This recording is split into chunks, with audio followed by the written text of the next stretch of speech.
So in our previous discussion, we have discussed several topics, which are firstly the constitution, okay, the making of the constitution.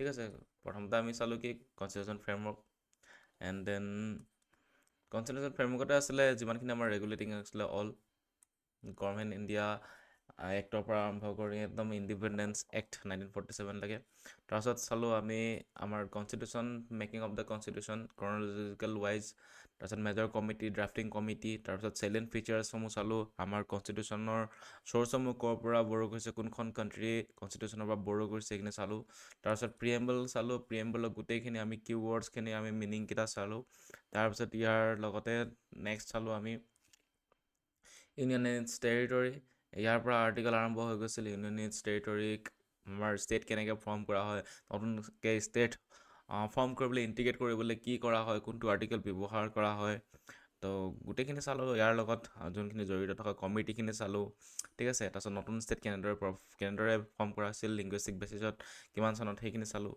তাৰপিছত citizenship চালোঁ citizenship act আমি 1955 পালোঁ ঠিক আছে তাৰপিছত next আমি চালোঁ ফাণ্ডামেণ্টেল ৰাইটছৰ পৰা একদম 35লৈকে চালোঁ আৰ্টিকেল ঠিক আছে তাৰপিছত এতিয়া নেক্সট আমি চাম DPSP অৰ্থাৎ directive principles of state policy তো DPSP বুলি ক'লে আমাৰ যোনখিনি কনষ্টিটিউশ্যন মেকাৰ্ছ আছিলে কনষ্টিটিউশ্যন মেকাৰ্ছসমূহে আমাৰ ষ্টেটসমূহক যোনবোৰ পলিচি আছে পলিচিবোৰ ফৰ্ম কৰিবলৈ কিছুমান ডাইৰেকশ্যন দি থৈ গৈছিল সেই ডাইৰেকশ্যনসমূহে হৈছে DPSP অৰ্থাৎ directive principles of state policy ঠিক আছে তো এই DPSPসমূহ পাৰ্ট 4 নম্বৰ পাৰ্ট আৰু আৰ্টিকেল 36 to 51 তো আমি চাই লওঁ যোনখিনি DPSPসমূহ আছে DPSPসমূহ বিষয়ে কি কৈছে it is enumerated in part 4 36 to 51 article the idea is borrowed from Irish constitution মানে DPSPসমূহ আইডিয়াসমূহ ক'ৰ পৰা বৰড কৰা হৈছে আইৰিছ কনষ্টিটিউশ্যনৰ পৰা লোৱা হৈছে আৰু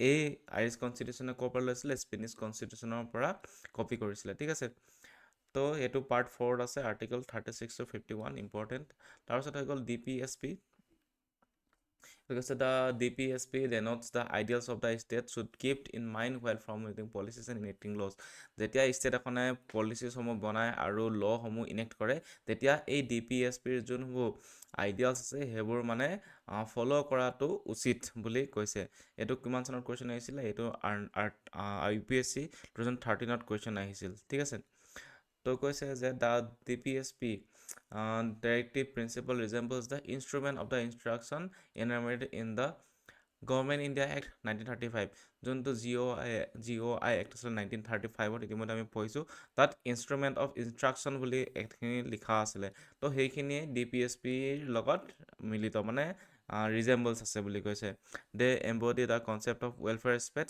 not that a police state তো DPSPসমূহত কি দিয়া আছে এখন ৱেলফেয়াৰ ষ্টেট বুলি আমি ক'ব পাৰোঁ DPSPসমূহ চাই এখন পলিচ ষ্টেট নহয় এইটো আহিছিলে কুৱেশ্যন UPSC 2020ত India is a police state or welfare state তো সেইটো India is a welfare state তাৰপিছত কৈছে যে DPSP আৰ নন জাষ্টিচেবল এই DPSPসমূহ জাষ্টিচেবল নহয় অৰ্থাৎ আপুনি কোৰ্টত গৈ কিনি ইয়াৰ জাষ্টিচ বিচাৰিব নোৱাৰে ঠিক আছে কিন্তু কোৰ্টে সময়ে সময়ে কিছুমান যেতিয়া এক্সামিন কৰে আৰু কিছুমান ডিটাৰমাইন কৰে কনষ্টিটিউশ্যন ভেলিডিটি তেতিয়া এই যোনটো নন জাষ্টিচেবল নেচাৰৰ যিখিনি DPSP হয় DPSPসমূহক তেওঁলোকে কি কৰিব পাৰে সহায় লয় ঠিক আছে DPSP নন জাষ্টিচেবল হয় বাট কোৰ্টে এক্সামিন আৰু ডিটাৰমাইনিং কোৰ্টে যেতিয়া constitution validity determine and examine কৰে তেতিয়া ইয়াৰ সহায় লয় ঠিক আছে helps the court DPSC helps the court but it is not justiciable ইয়াৰ পৰা ডাইৰেক্ট মানে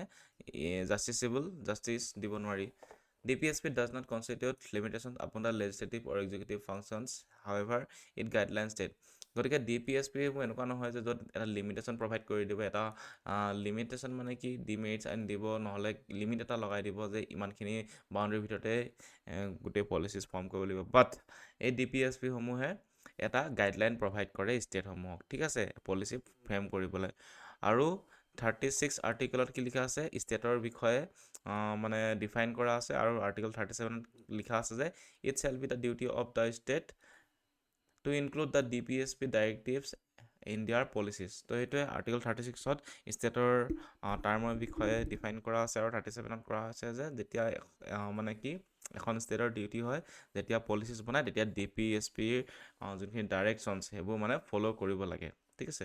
তো সেইটোৱে। তো DPSP আমাৰ 3 ভাগৰ আছে, এটা হ'ল ছ'চিয়েলিষ্টিক, এটা হ'ল গান্ধীয়ান, আৰু এটা হ'ল লিবাৰেল। এতিয়া আমি ছ'চিয়েলিষ্টিক যোনখিনি কি কয় প্ৰিন্সিপালছ আছে সেইখিনি আমি চাই লওঁ। তাত আপোনালোকক পঢ়িব আৰ্টিকল 38, 39, ঠিক আছে। তাৰ 39A, তাৰপিছত পৰিব আপোনাৰ 41, 43, আৰু পৰিব 43, 43A আৰু 47। এইকেইটা হৈ গৈছে ছ'চিয়েলিষ্টিক প্ৰিন্সিপাল, ঠিক আছে। DPSP socialistic principle. গতিকে 38ত কি কৈছে? 38ত কৈছে যে to create a social order to promotion of the welfare of the people. গতিকে ৱেলফেয়াৰ অফ দ্য পিপল সেইটো প্ৰমোট কৰিব লাগিব। ধৰক কৈছে যে মিনিমাইজ ইনইকুৱেলিটি ইন ইনকমত ইনইকুৱেলিটি নাইকিয়া কৰিব লাগিব। তাৰপিছত যোনখিনি ইনইকুৱেলিটি ষ্টেজ আছে আৰু সকলোকে সমান ফেচিলিটিছ প্ৰভাইড কৰিব লাগিব আৰু অপৰচুনিটিছ প্ৰভাইড কৰিব লাগিব, 38ত কৈছে। 39ত কৈছে যে চবকে লাইভলিহুড দিব লাগিব। তাৰপিছত ইকুইটেবল ডিষ্ট্ৰিবিউশ্যন কৰিব লাগিব কমন গুডছৰ, যোনখিনি গুডছ মানে ষ্টেটে প্ৰভাইড কৰিব পিপলক, সেইখিনি গোটেইখিনি কি কৰিব? ইকুইটেবল ডিষ্ট্ৰিবিউশ্যন হ'ব লাগিব। ইয়াত ইকুৱেল নহয়, ইকুইটেবল মানে হৈছে যাক যিমানখিনি দৰকাৰ হয় সিমানখিনি পৰিমাণে মানে ডিষ্ট্ৰিবিউশ্যন কৰিব লাগিব। যদি দুখীয়াক অলপ সেইকাৰণে দুখীয়াক অলপ বেছিকৈ প্ৰভাইড কৰা হয়, তাৰপিছত মধ্যবিত্ত অলপ কমকৈ, ধনীখিনিৰ পৰা লোৱাহে হয়, তেওঁলোকক কোনো ধৰণৰ সুবিধা তেনেকৈ প্ৰভাইড কৰা নহয়। সেইটো হৈছে ছ'চিয়েলিষ্টিক প্ৰিন্সিপাল। তাৰপিছত আছে প্ৰিভেণ্ট কনচেনট্ৰেশ্যন অফ ৱেল্থ, ৱেল্থসমূহ কনচেনট্ৰেশ্যন কৰিব লাগিব। তাৰপিছত আছে equal pay' to men and women, মহিলা আৰু পুৰুষক সমানে পে' কৰিব লাগিব। এইটো হৈছে ছ'চিয়েলিষ্টিক প্ৰিন্সিপালছ। কিন্তু এতিয়া চাকৰিৰ ক্ষেত্ৰত সকলোকে সমানে পে' কৰা হয়, কাকো মতা বুলি পুৰুষ বুলি বেছিকৈ আৰু মহিলা বুলি কমকৈ দিয়া নহয়, চবৰে ইকুৱেল পে'মেণ্ট কৰা হয়, ঠিক আছে। এইটো 2006ত আহিছিলে এইটো কুৱেশ্যন UPSCত। তাৰপিছত health of the workers and children not abuse, যোনটো ৱৰ্কাৰ্ছ আৰু চিলড্ৰেন আছে তেওঁলোকৰ হেল্থৰ বিষয়ে মানে কনচিয়াছ হ'ব লাগিব যদি পলিচিখিনি ফ্ৰেম কৰোঁতে। তাৰপিছত হেল্থি ডেভেলপমেণ্ট চিলড্ৰেন, ঠিক আছে। তাৰপিছত হৈ গৈছে আৰ্টিকল 39A, এইটো ইম্পৰ্টেণ্ট আৰ্টিকল। ইয়াৰ মতে কি হয়? লিগেল এড প্ৰভাইড কৰিব লাগিব। তাৰমানে আপোনালোকে যদি কিবা কেছ খেলিব আছে তেন্তে গভৰ্ণমেণ্টে আপোনালোকক কি কৰিব লাগিব? এখন গভৰ্ণমেণ্টৰ এজন উকিল আপোনাক প্ৰভাইড কৰিব। তাৰপিছত আৰ্টিকল 41ৰ মতে provide rights two work, to education and public assistant. এই তিনিটা right to work, education and public assistant provide কৰিব লাগিব আৰ্টিকল 41ৰ মতে। আৰ্টিকল 43ৰ মতে human condition and maternity relief provide কৰিব লাগিব, আৰু হিউমেন কণ্ডিশ্যন থাকিব লাগিব যোনটো মানে আপোনালোকৰ ৱৰ্কত, ঠিক আছে। Human condition of work and maternity relief মানে আপোনাৰ যেতিয়া মেটাৰ্নিটি ৰিলিফ আৰু প্ৰেগনেঞ্চিত আপোনালোকে মানে কি ছুটি পাব মহিলাসকলে। তাৰপিছত আৰ্টিকল 43ত social and cultural opportunities for worker, ঠিক আছে। Decent standard of life, article 43A participation of the worker in industries and management, এইটো হৈছে আৰ্টিকল 43। 47ত কৈছে nutrition of the public health. এই সকলোখিনি ছ'চিয়েলিষ্টিক প্ৰিন্সিপাল। এতিয়া গান্ধীয়ান প্ৰিন্সিপালৰ মতে কি আছে? আৰ্টিকল 40 মতে কি হয়? ভিলেজ পঞ্চায়ত থাকিব লাগিব। তাৰপিছত আৰ্টিকল 43 কটেজ ইণ্ডাষ্ট্ৰি থাকিব লাগিব। আৰ্টিকল 43B এইটো হ'ল কঅপাৰেটিভছ থাকিব লাগিব, ঠিক আছে। কঅপাৰেটিভ ছ'চাইটি 97th এমেণ্ডমেণ্টত ভৰোৱা হৈছে 2011 চনত। তাৰপিছত আৰ্টিকল 46 ST আৰু SCক প্ৰমোট কৰিব লাগিব, তাৰ কাৰণে ৰিজাৰ্ভেশ্যন দিয়া হৈছে। তাৰপিছত article 47 prohibition of the liquor and intoxicating drugs, মানে মাদক দ্ৰব্য বন্ধ আৰু ইনটক্সিকেটিং ড্ৰাগছসমূহ বন্ধ কৰিব লাগিব, প্ৰহিবিশ্যন আৰ্টিকল 47। তাৰপিছত হৈছে আৰ্টিকল 48 গো হত্যা নহ'ব, prohibition of the slaughter of the cows and draught cattle, article 48। এইবোৰ চব গান্ধীয়ান প্ৰিন্সিপাল হয়, ঠিক আছে। এইখিনি অকল গান্ধীয়ান প্ৰিন্সিপাল। ইয়াত আমি চাই লওঁ যে কি কৈছে UPSCত 2012 চনত আহিছিলে গান্ধীয়ান DPSP বিষয় আহিছিলে, ঠিক আছে। তাৰপিছত 2020ত কি আছিলে? Common agreement between the Gandhism and Marxism in final goals stateless society, this can be inferred from Gandhian DPSP। তো এইটো বুজি পালে। তো DPSP spells out socio' economic democracy in country. তো DPSP কি কৰে? ছ'চিঅ' ইকনমিক ডেম'ক্ৰেচি আনে কাণ্ট্ৰিখনত। তো এইটো জানিবলগীয়া কথা তাৰপিছত আহিলে লিবাৰেল DPSP লিবাৰেল DPSP কি আছে আৰ্টিকেল 44 যোনটো এতিয়া কমন যোনটো ডিছকাশ্যন থাকে ইউনিফৰ্ম চিভিল কোড UCC সেইটো ঠিক আছে তাৰপিছত হৈ গ'ল আৰ্টিকেল 45 আৰ্টিকেল 45ত লিখা আছে যে provision for free and compulsory education for children till the age of 14 গতিকে 14 বছৰ বয়সলৈকে কম্পালচৰি এণ্ড ফ্ৰী এডুকেশ্যন থাকিব লাগিব চিলড্ৰেনৰ কাৰণে ঠিক আছে এইটো 86 এমেণ্ডমেণ্ট আনিছে 2002 তাৰপিছত আৰ্টিকেল 48ত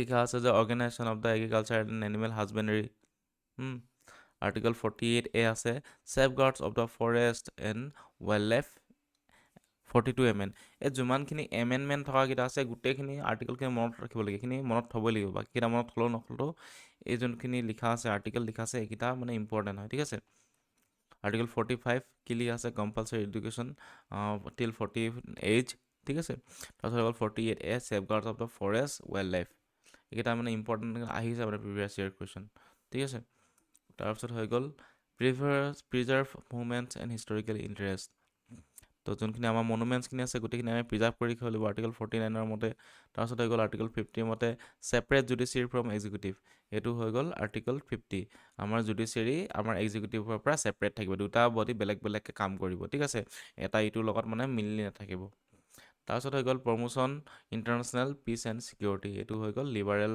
পলিচি আৰ্টিকেল 51 তাৰপিছত আছে যে কৈছে যে 2013ত কুৱেশ্যন আহিছিল UPSC প্ৰিলিমছত যে ইকনমিক জাষ্টিছ যোনটো আৰ্টিকেল 39B আৰু C হয় অলছ' এনাৰিজ ইন DPSP এইকেইটাও মানে DPSP ভৰোৱা হৈছে 39B আৰু Cও ভৰোৱা হৈছে ঠিক আছে এইটো লিবাৰেল DPSPত তাৰপিছত আউটছাইড অফ DPSPত কি আছে এইটো হৈছে ST চাৰ্ভিচেছ সেইটো হৈছে এইটো DPSPত ঘৰত নাই কিন্তু এইটো DPSP আণ্ডাৰৰে হয় ঠিক আছে আৰ্টিকেল 335 আৰু পাৰ্ট কিমান 16 তাৰপিছত হৈছে ইন্ট্ৰডাকশ্যন অফ দ্য মাদাৰ টাং আৰ্টিকেল 350A পাৰ্ট আছে 17ত তাৰপিছত ডেভেলপমেণ্ট অফ দ্য হিন্দী এইটো হৈছে আৰ্টিকেল 351 আৰ্টিকেল তাৰপিছত পাৰ্ট হৈছে 17 যেতিয়া আমি চাওঁ যে DPSP আৰু যোনটো ফাণ্ডামেণ্টেল ৰাইটছ আছে তাৰ মাজত কিছুমান কনফ্লিক্ট হয় সেই কনফ্লিক্টৰ কি আছে তো কৈছে যে conflict between the fundamental rights and directive principles Champakam case 1951ত চম্পাকাম কেছ আহিছিলে তাত কি কৈছে FRটো ডাঙৰ বুলি কৈছে ঠিক আছে DPSPতকৈ ঠিক আছে FR কেন বি এমেণ্ডেড আৰু FRটো কি হয় এমেণ্ড কৰিব পাৰে বুলি কৈছে ঠিক আছে মানে চম্পাকাম কেছত কৈছে যে FRটো মানে DPSPতকৈ ডাঙৰ বুলি কৈছে তাত গোলকনাথ কেছ যেতিয়া আহিলে 1967ত কৈছে FR cannot be amendment for DPSP আৰু DPSP কাৰণে ফাণ্ডামেণ্টেল ৰাইটছ যিহেতু এমেণ্ড কৰিব নোৱাৰে বুলি কৈছে তাৰপিছত 2025 কনষ্টিটিউশ্যন এমেণ্ডমেণ্ট যোনটো হ'ল তাত কি ভৰোৱা হ'ল আৰ্টিকেল 31C ভৰোৱা হ'ল আৰু আৰ্টিকেল 31C কি হয় for implementation of the DPSP 39B আৰু C যোনটো ইয়াত পাইছিলোঁ 39B আৰু C আৰ্টিকেল এইটো ইকনমিক জাষ্টিছ ঠিক আছে ইকনমিক জাষ্টিছটো কেতিয়া ভৰোৱা হৈছিল এইটো ভৰোৱা হৈছিল